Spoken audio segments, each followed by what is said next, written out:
Hello everyone, welcome to my YouTube channel. इस video में हम इलेक्ट्रोमैग्नेटिक इंडक्शन चैप्टर का जो न्यूमेरिकल है, जो भी आपके महाराष्ट्र स्टेट बोर्ड का क्लास 12 का जो भी टेक्स्ट बैक का न्यूमेरिकल है, आपके एक्सरसाइज में जो सॉल्व एग्जांपल्स दिए हैं और जो बोर्ड में आ चुके हैं, हम वो सारे के सारे कवर करने वाले हैं ताकि आपके एग्ज़ाम के प्रिपरेशन में इस चैप्टर का कोई न्यूमेरिकल ना छूट जाए। ठीक है, जो न्यूमेरिकल सेम टाइप के मैंने एक दो स्किप किए हैं क्योंकि वो सेम बेसिस पे मैं बता भी दूंगा कौन से हैं।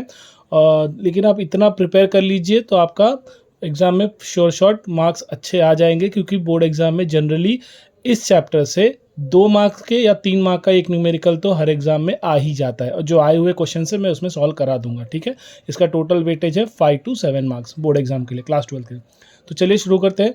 जो पहला न्यूमेरिकल है, देखिए यहाँ पे दिया है magnetic flux through a loop varies according to the relation phi equals to 8t square plus 6t plus c, where c is constant। और phi क्या है? मैग्नेटिक फ्लक्स है जिसकी यूनिट मिलीवीबर में दी है, t है टाइम इन सेकेंड। तो magnitude of induce EMF मतलब ई की वैल्यू पूछी गई है, कब? जब टाइम कितना होता है? 2 सेकेंड होता है। ये मार्च 15 में क्वेश्चन आया है। फ्लक्स की वैल्यू दी है, टाइम दिया है, हमने क्या किया, जो फ्लक्स दिया है फाई, तो हमने इसका रेट निकाल लिया, rate of change of flux with respect to time. Indirectly हमने इसको डिफरेंशिएट कर दिया। तो डिफरेंशिएशन जब आप करते हो मैथ्स में, कांस्टेंट जो है एज इट इज़ रहेगा 8, टी स्क्वायर का डेरिवेटिव हो जाएगा 2t, तो जो कि हो गया 2t, और टी का 6t का डेरिवेटिव क्या हो जाएगा 6, और c है मतलब कांस्टेंट का डेरिवेटिव क्या होता है 0, इसलिए 8 इंटू 2 हो जाएगा 16t प्लस c। अब हमें टाइम दिया है, टाइम 2 सेकेंड, तो जहाँ पर t दी गई है वहाँ पर 2 रख दो, तो 16 2 ज़ा 32, और 32 और 6 हो जाएगा 38, तो 38 मिली वोल्ट। ये एग्जाम में आया था 2 मार्क के लिए। देखिए मार्च 15 में सेम इसी तरह फिर से न्यूमेरिकल रिपीट किया। देखो मार्च 17 में, the magnetic flux through a loop of resistance 0.1 ohm is varying according to the relation of phi flux where flux is milliweber, t time in second दिया है, ईएमएफ इंड्यूस पूछा गया है कब, at t equals to 1 second में। तो हम क्या करेंगे, r की वैल्यू हमें दी गई है, फ्लक्स दिया है, t दिया, तो r की वैल्यू पे आप जाना मत, बाद में हम देखेंगे। जो इसको डिफरेंशिएट कर दो पहले, तो t स्क्वायर का डिफरेंशिएशन सेम 2t आ जाएगा, 2t इंटू 6 कितना हो जाएगा 12 हो जाएगा, और 7 दिया है, और जब time t equals to 1 second पे निकालना है तो t की जगह हम लोग 1 सब्स्टिट्यूट कर देंगे, तो 12 प्लस 1 कितना हो गया 7, 12 इंटू 1 12 प्लस 7 19 हो जाएगा। हमें करंट पूछा गया है, मैग्नीट्यूड ऑफ द करंट। तो करंट क्या होता है by voltage, by ohm's law, E by R, that is V by R. E की वैल्यू आपको अभी निकाली हमने, और करंट और रेजिस्टेंस दिया था 0.1, तो ये 0.1 इसे कट कर देंगे तो 190 हो जाएगा, और 10⁻³ मतलब क्या होता है मिली एम्पियर ना, इसलिए 190 मिली एम्पियर दिया है। ठीक है, आई होप आपको ये समझ में आ गया होगा। उसी तरह अगला न्यूमेरिकल दिया है, देखो, a conducting loop of area 1 metre square is placed normal मतलब perpendicular to the uniform magnetic field. ठीक है, जिसकी वैल्यू है 3 weber per metre square. If magnetic field is uniformly reduce to 1, मतलब इसकी फाइनल वैल्यू रही होगी, फाइनल वैल्यू है 1 और इनिशियल रही होगी 3, इन अ टाइम ऑफ 0.5 सेकेंड। तो calculate the induce EMF produce in the loop. तो हमें ई निकालना है। Basically magnetic field of induction की वैल्यू दी गई है 3 वेबर पर मीटर सेकेंड, जो कि इनिशियली थी, रिड्यूस होकर कितनी हो गई, वो 1 हो गई, तो बी फाइनल ले लेंगे। एरिया कितना है वहाँ पे 1 मीटर स्क्वायर, कितने टाइम में रिड्यूस हुई 0.5 सेकेंड में। तो हमें ई मालूम है by Faraday's law, that is B A upon T. तो बी ए को हम लोग क्या लिख सकते हैं कि बी ए मतलब फ्लक्स को लिखा है यहाँ पे बी ए, तो बी को क्या लिख सकते हैं हम लोग, final minus initial upon T. तो फाइनल की वैल्यू कितनी दी गई है 1, और इनिशियल की वैल्यू दी गई है 3। ठीक है, और डिवाइड बाय 0.5 है, तो 1 माइनस 3 कितना हो जाएगा -2, और 0.5 इसको अगर मैं 10 से मल्टीप्लाई कर दूँ तो हो जाएगा ये 20/5 हो जाएगा, जो कि कट जाएगा तो कितना होगा 4, -4, क्योंकि यहाँ माइनस साइन इसलिए -4, और एक की वैल्यू दी थी 1, इसलिए -4 इंटू 1। ठीक है, मॉड में है वैल्यू, तो मॉड में कोई भी वैल्यू माइनस हो तो भी प्लस हो जाएगी, तो इसीलिए ये क्या हो गया 4 वोल्ट हो गया। ठीक है, आई होप आपको ये समझ में आए। ये सारे दो मार्क के न्यूमेरिकल है। ठीक है, अब जो न्यूमेरिकल हम करने जा रही है 3 मार्क्स का है, आपके टेक्स्ट बुक का एग्जाम्पल है, टेक्स्ट बैक का है। 3 कंडीशन दी है, लेकिन ऐसा नहीं है कि बोर्ड एग्जाम में तीनों आएंगे, इसमें से जब पूछा जाएगा तो कोई 2 आ जाएगा 1.5 मार्क के लिए, ऐसा। तो long solenoid consisting of 1.5 into 10⁻³ turns has an area of cross section 25 centimeter square. A coil consisting of 150 turns is wound tightly around the center of the solenoid. Calculate for a current of 3 ampere in the solenoid. Solenoid याद रखो ऐसे तरह का coil होता है जहाँ पे एक सर्कुलर कॉइल है, इसको वाउंड करके एक मेटल के शीट पे ऐसा रखा है. देखो यहाँ पे सब मेटल है, ठीक है. इस मेटल पे से कॉइल को वाउंड किया गया तो उसको सोलेनॉइड बोलते हैं. तो flux linkage of the coil सी पूछा गया है, एवरेज ईएमएफ पूछा गया है, ठीक है. जब रिवर्स हो जाता है so current in the solenoid is reverse in the direction at time 0.5 second. तो हमें एन दिया है जो कि 1.5 इंटू 10⁻³ दिया है, टर्न्स पर मीटर है, कैपिटल एन पर क्या बोलते हैं लेंथ है उसको, और एरिया दिया है तो सेंटीमीटर स्क्वायर में था, हमने उसको मीटर स्क्वायर में कर लिया. करंट दिया है 3 एम्पियर और टर्न्स दिया है यहाँ पे 150, ठीक है. और उसके बाद दिया है time t equals to 0.5 second. तो अभी हमको क्या निकालना है, पहले flux density, magnetic flux density. तो फ्लक्स डेंसिटी बेसिकली क्या होता है, number of times the coil into current. तो म्यू नॉट आई, म्यू मतलब क्या होता है, कांस्टेंट होता है जिसकी वैल्यू क्या होती है 4 पाई. तो 4 एज इट इज रखा, पाई की वैल्यू क्या होती है 3.14. और एन हमारा दिया है 1.5 इंटू 10⁻³ जो कि टर्न्स दिया है और करंट दिया है. तो हमने क्या किया, इसको 3 को आप 1.5 से कर दो 4.5 हो जाएगा, 4.5 को 4 से कर दो 17, और 17 3.1 ज़ा अप्रॉक्सीमेटली आ जाएगा 56.56, जिसको हमने क्या किया है -7 + 3 कितना हो जाएगा -4. अब इसी को हम लोग ऐसे भी लिख सकते हैं 5.65 टेस्ला. तो ये हमारा हो गया फ्लक्स डेंसिटी जो कि होता है बी, ठीक है. अगले में देखो पूछा गया था फ्लक्स लिंकेज जो कि उसी फ्लक्स डेंसिटी के फॉर्मूले से भी निकाल सकते हैं. एन फाई, तो एन फाई है तो फाई को हम लोग क्या लिखते हैं बी इंटू ए ना फ्लक्स को. तो मैग्नेटिक फील्ड ऑफ इंडक्शन जो कि 150 ये दिया, टर्न्स दिया है 150, और B magnetic field of induction अभी हमने निकाला flux density into area, area दिया है 25 इंटू 10⁻⁴. तो यहाँ पर भी आप सेम आसानी से इसी तरह कर सकते हो, 150 का 25 से मल्टीप्लाई कर दो और जो आएगा उसको 5 से कर देना. तो 15 5 वैसे भी 75 के ज़्यादा ही रहेगा, और 75 इंटू 2 तो अप्रॉक्सीमेटली वो 20 के आसपास चला जाएगा, ठीक है. 10⁻³ और -4 कितना हो जाएगा -7 हो जाएगा. इसी तरह इसको हमने वेबर में हमने लिखा है, ठीक है. अभी ये मिली वेबर में था, उसको वेबर में कर दिया. तो अब क्या होगा, एवरेज ईएमएफ पूछा है जो कि क्या होता है change in flux upon time, d∅/dt होता है जो कि फैराडेज लॉ से होता है. तो d∅/dt, और d∅ की वैल्यू हमने अभी निकाली थी, ठीक है. 2 इंटू 1 जो है एज इट इज़ रख दिया, इंटू ट्वाइस दिया गया ना क्वेश्चन में, अपॉन टाइम, टाइम कितना दिया है 0.5. तो ये 2 है और ये 0.5 कट कर दो, इसको 4 हो जाएगा ना, तो 4 2 8, इसलिए 8.2 ये हो जाएगा एवरेज ईएमएफ. तो ऐसा क्वेश्चन 3 मार्क के लिए आता है, ठीक है. कोई भी 2 कंडीशन पूछा जाएगा. अगला क्वेश्चन दिया देखो, search coil having 2000 turns with area 1.5 centimetre square is placed in a magnetic field of 0.6 Tesla, ठीक है. कैपिटल बी दिया है, इसका मतलब स्मॉल एन दिया है, मतलब एरिया दिया है A. The coil move rapidly out of the field in a 0.2 second, मतलब टाइम दिया है. Calculate the induce EMF of the search coil, मतलब ईएमएफ ही पता करना है. हमने जैसे देखा कि टर्न्स दिया था तो हमने कैपिटल एन लिख दिया, एरिया मतलब 1.5 लिख दिया जो मीटर सेंटीमीटर स्क्वायर में था, इसको हमने क्या किया 10⁻⁴ करके मीटर स्क्वायर में कन्वर्ट कर दिया. मैग्नेटिक फील्ड की वैल्यू दी थी 0.60, टाइम दिया था 0.2 सेकेंड. अब हमें ई निकालना है, ईएमएफ इंड्यूस. तो ईएमएफ इंड्यूस का फॉर्मूला जब नंबर ऑफ टर्न्स रहे किसी भी फॉर्मूले में, वैसे तो d∅/dt होता है, अगर नंबर ऑफ टर्न्स आ जाए तो हम लोग n लिख देते हैं, और फ्लक्स को क्या लिखते हैं हम लोग b इंटू ए, तो इसलिए da/dt.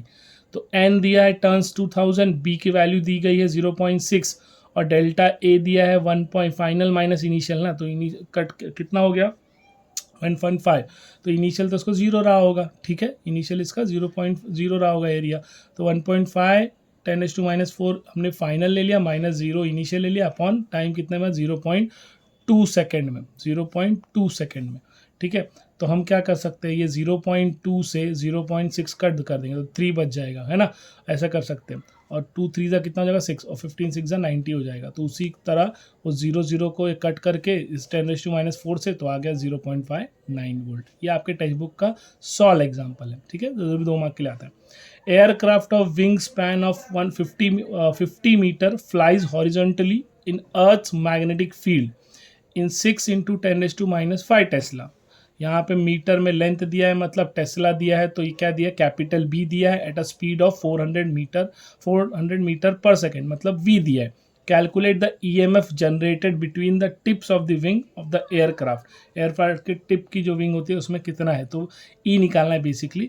आपको L दिया है 50 मीटर, B दिया है, V दिया है, तो जब V दिया रहेगा तो उस हिसाब से E की वैल्यू क्या बन जाती है, BLV। अभी इसी से हम और सॉल्व करने वाले। BLV, B की वैल्यू दी है देखो 6 इंटू 10⁻⁵ दिया, एज इट इज रखा। L दिया था 50 मीटर, उसको रखा। V दिया है 400, तो 10⁻⁵ है और ये 3 0 है, तो उसको कट कर देंगे हम लोग, तो भी हमारा कितना होगा 3 0, ये 3 0 से न्यूट्रल हो जाएगा, तो बचेगा क्या हमारा यहाँ पे, दैट इज 6 इंटू ये था और ये 5 4 ज़ा 20 और एक जीरो आ जाएगा, तो इसीलिए बेसिकली -5 -4 1 बन जाएगा, तो इसलिए 1.2 वोल्ट हो जाएगा। ठीक है, आपको अगर नहीं समझा तो 3 0 आप कट कर दो। ठीक है, 3 0 10⁻³ से कट कर दो, फिर भी कितना बचेगा 10⁻² और 5 4 ज़ा 20, तो और एक जीरो कट जाएगा तो 12 हो जाएगा, तो 12 और ये 10⁻1 रहेगा, तो कितना हो जाएगा 1.2। ठीक है,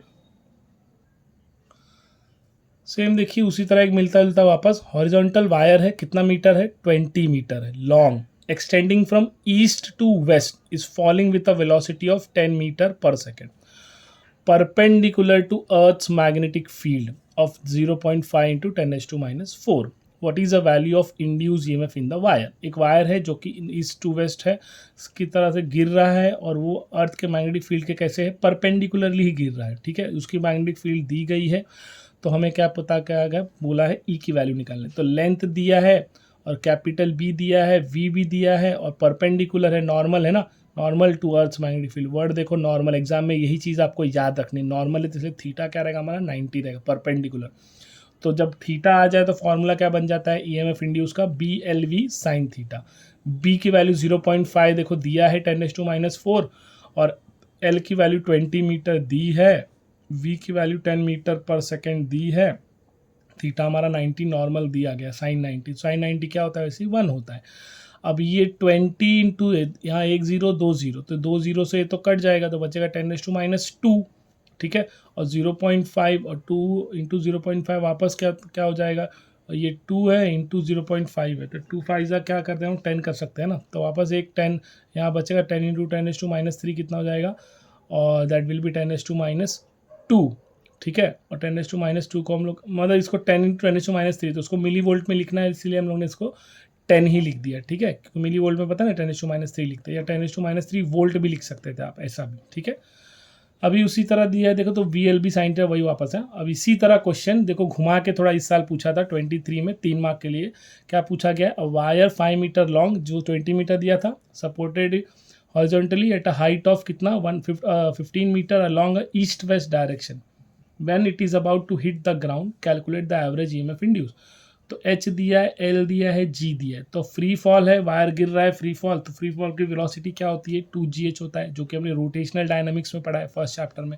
अब आपको वो याद रखना पड़ेगा, तभी आपको ये याद आएगा।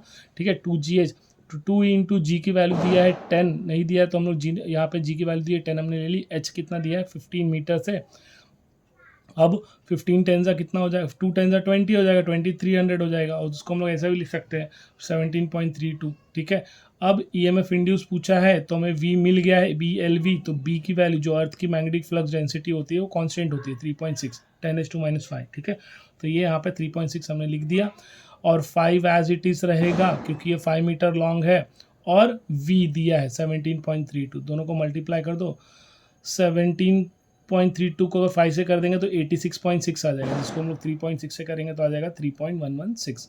अब याद रखना एग्जाम में आप डायरेक्टली इसमें 2 ऐसा मीटर आ जाएगा, तो वायर देखना, वायर 5 मीटर लॉन्ग, तो ये फाइनल वॉल्यूम है, BLV में यही फॉर्मूला लगाना है, ना कि हाइट को लगाना है। इसीलिए हाइट को सॉल्व करने के लिए हमने V निकालने के लिए हमने क्या किया 2gh लगाया। ठीक है, अब ये देखो दिया है about to hit on the ground east west direction, इसलिए फ्री फॉल का इक्वेशन लगा, तो ये इस साल 2023 में आया था 3 मार्क के लिए, तो वापस रिपीट कर सकता है बोर्ड में, याद रखो BLV वाले फॉर्मूले से।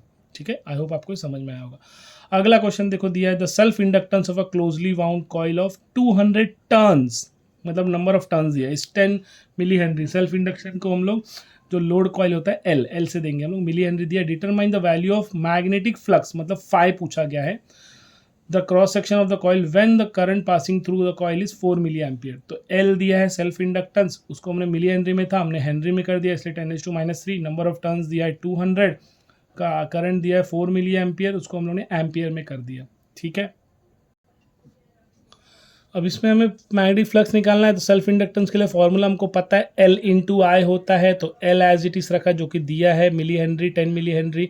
करंट की वैल्यू लिख दी 4 एम्पियर था, और 10⁻³ और 10 इंटू 4 कितना होगा 40 हो जाएगा, तो 40 का एक जीरो कट कर दिया, तो ये 10⁻6 होने वाला था, तो हो गया 10⁻5। ठीक है, वेबर लिख दिया यूनिट।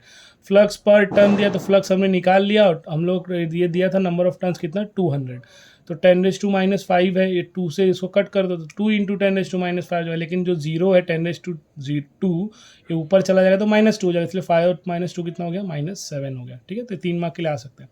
वैसे ही अगला क्वेश्चन दिया, देखो pair of adjacent coil has a mutual inductance of 0.15 milli henry if the current in one coil changes from 0 to 1 ampere, 0 to 10 ampere, initially कितना है 0, फाइनल कितना है 10 इन 0.2 सेकेंड, तो what is the rate of change of flux linkage, मतलब d∅dt निकालना है, indirectly ई भी निकालना है, ऐसा भी बोल सकते हो, ईएमएफ इंड्यूस। तो म्यूचुअल इंडक्टेंस है इसलिए एम से दे दिया, सेल्फ इंडक्शन रहेगा तो एल से देंगे, जो प्रीवियस क्वेश्चन में किया। करंट कहाँ से कहाँ चेंज हो रहा है, 0 एम्पियर से लेकर 10 एम्पियर तक, कितने टाइम में हो रहा है 0.2 में। तो rate of change of flux का फॉर्मूला क्या होता है, d∅dt, जो कि ई भी बोलते हैं, किसके बराबर होता है, जब म्यूचुअल इंडक्टेंस दिया तो mdi/dt। ठीक है, तो करंट चेंज इन करंट कितना है 10 ही रहेगा। अब ये चेंज इन करंट जो m है एज इट इज रखा 1 पॉइंट, मतलब जो m है सेल्फ म्यूचुअल इंडक्टेंस 1.5 रखा, di चेंज इन करंट 10 था, और टाइम कितना दिया 0.2। तो अभी इसको अगर हम लोग 10 से मल्टीप्लाई करते हैं तो 100/2 हो जाएगा, और कट कर देंगे तो 50 हो जाएगा, 50 इंटू 1.5 दैट इज 75। ठीक है, उसी तरह ये वाला क्वेश्चन देखो, इसी साल पिछले साल बोर्ड एग्जाम पूछा था, EMF of 96 milli volt is induced in the windings of a coil when the current in a is nearby coil is increasing the rate of 1.2, मतलब करंट बढ़ रहा है, तो जो near by coil EMF of induce, मतलब current जितना बढ़ रहा है तो नियर बाय कॉइल में 96 मिली वोल्ट का ईएमएफ भी इंड्यूस हो रहा है, तो what is the mutual inductance of the two coil. E दिया है मिली वोल्ट में दिया था, तो हमने 10⁻³ लिख दिया। करंट दिया है बढ़ रहा है जिस रेट से 1.2 रेट से। म्यूचुअल इंडक्टेंस का फॉर्मूला पता है हमको, E/di/dt, ई की वैल्यू मॉड में दी थी तो उसको हम लोग ऐसे लिख दिया 96 इंटू 10⁻3। di/dt मॉड में भी था, उसको हम लिख दिया 1.2, दोनों प्लस में ही रखना है। और 12 को इससे कट गया ना, 12 8 हो जाएगा 70, तो ये 12 8 96 हो जाएगा, तो 80 हो जाएगा, तो 80 इंटू 10⁻3 या 80 मिली हेनरी भी लिख सकते हैं, 10⁻³ था इसलिए मिली हेनरी लिख दिया। ठीक है,